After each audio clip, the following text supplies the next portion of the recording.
এত আন্দোলন কইরে সুইরাসা খেদাইলাম। এখন থেকে সুইরাসার উৎপাইতে বিভিন্ন জোরে বসে রয়েছে।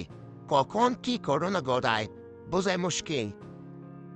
বন্ধু, আমি তো চরম বয়ের মধ্যে আছি। কখন কি লেগে যায়, কি ঘটে বোঝা মুশকিল। পর কি বই করে না? দেখোস না চট্টগ্রামে কি অবস্থা।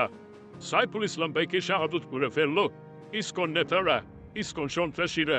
এখন পর্যন্ত কোনো কিছু করা হইতেছে না। অন্য দেখি এটা নিয়ে ইন্ডিয়া আন্দোলন শুরু করে দিছে। আর সে আন্দোলনের মধ্যে আমার পরিচিত বন্ধুরা জড়াইতেছে। এটা কি ভাবা যায়? যাদের সাথে করতে বড় হইলাম, এখন দেখি তারাও ইসকনের সদস্য। ভাবা দেব নাকি? এটা সহজ হিসাব।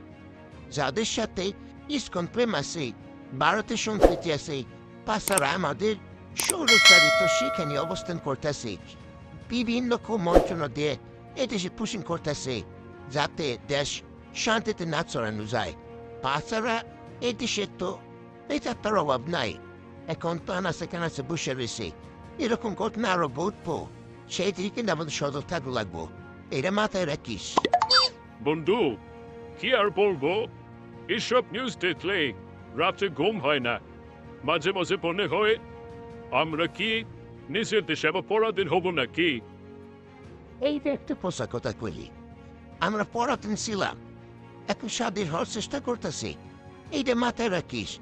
স্বাধীনতা যখন অর্জন করেছি, তাহলে আমাদের রক্ষা করতে হইব। আমাদের সকল বিভেদ বলে সকলকেই একসাথে কাজ করতে হইব। না হলে আজ ইসকন দাঁড়াইছে, কাল কমক দাঁড়াই প্রথমক দাঁড়াইব। এইভাবে চলতে থাকলে আবার পরাধীন হয়ে যাব। ইসকন একটা জঙ্গি সংগঠন। এটা বিশ্বের 10টা দেশকে নিষিদ্ধ করছে। এটা আমাদের দেশে নিষিদ্ধ করতে হবে, নাইলে এর অপকর্ম করব আর দুষ্পুর আমাদের উপরে।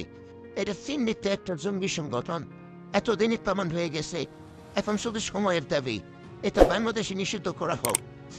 হো হো, তুই ঠিকই কইছ। এটা আমাদের সময়ের দাবি। সকলকেই একসাথে ঐক্যভাবে মত প্রকাশ করতে হবে। অবশ্যই ইসকনকে বাংলাদেশে নিষিদ্ধ করতে হবে। না হলে এই ইসকনের উপর বহর করে বিভিন্ন পেটটা আবার বাধা তুলে দাঁড়াইব, ষড়যন্ত্র করব। সেটা আর আমাদের হতে দিয়ে যাইব না। আসুন, আমার সকলেই এক বাক্যে বলি, ইসকন নিষিদ্ধ হোক এই বাংলাদেশে।